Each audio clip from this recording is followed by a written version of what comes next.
চীন ও জাপানের বিষমুক্ত সবজি চাষের পরিবেশ বান্ধব পদ্ধতিতে এবার দেশেই চাষ হচ্ছে টমেটো, শসা, মরিচ, বেগুন, ফুলকপি, পাতাকপি সহ নানা রকম সবজি।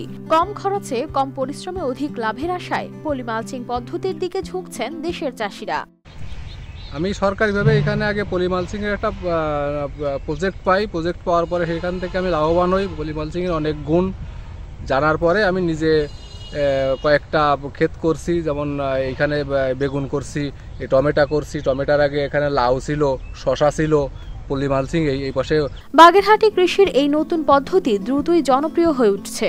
এই পদ্ধতিতে মাটির উপরে প্লাস্টিক শীট, খড়, নারকেলের ছোবড়া ও শুকনো পাতা দিয়ে আচ্ছাদন করা হয়। এর মাধ্যমে মাটির আর্দ্রতা ধরে রাখা, আগাছা কমানো, পোকামাকড় নিয়ন্ত্রণ এবং তাপমাত্রা নিয়ন্ত্রণ সম্ভব হয়, যা সবজির গুণগত মান উন্নত করে।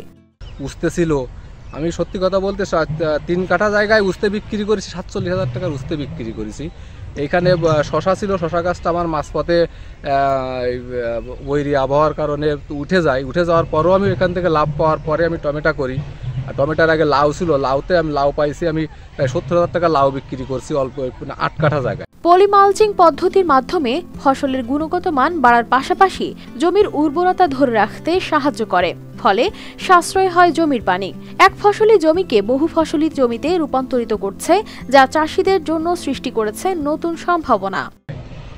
এইটি হচ্ছে পলি মালচিংয়ের অনেক সুবিধা, যেটা করলে আমি মনে হয় আমার দেখা দেখি এইখানে যারা আছেন সবাই পলি মালচিংয়ে ক্ষেত করছেন, আমার দেখা দেখি ক্ষেত করছে, তাতে সবাই লাভবান হচ্ছে।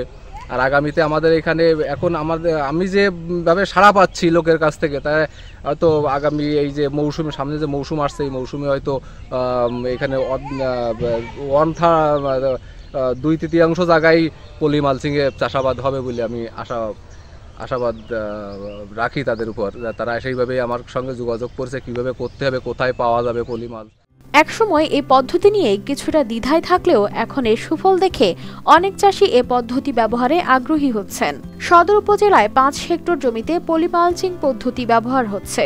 সঠিক পরিকল্পনা ও প্রযুক্তি ব্যবহার করে এই পদ্ধতির মাধ্যমে কৃষিতে বিপ্লব আনা সম্ভব বলে মনে করছেন সংশ্লিষ্টরা।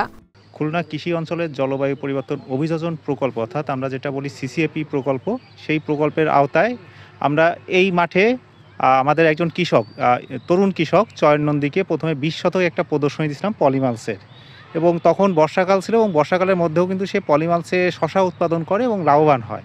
এবং দেখেন তার দেখা দেখি কিন্তু আশেপাশের লোকজন এই প্রযুক্তিটাকে গ্রহণ করছে এবং পুরো মাঠেই কিন্তু এখন পলিমালস ছড়িয়ে গেছে। সঠিক পরিকল্পনা ও প্রযুক্তির মাধ্যমে এই পদ্ধতি আরও প্রসার ঘটানো সম্ভব বলে মনে করেন এই প্রকল্প সংশ্লিষ্টরা। জলবায়ু পরিবর্তনের ফলে ক্রমেই বাড়ছে এই পদ্ধতির জনপ্রিয়তাও। News desk, RTV।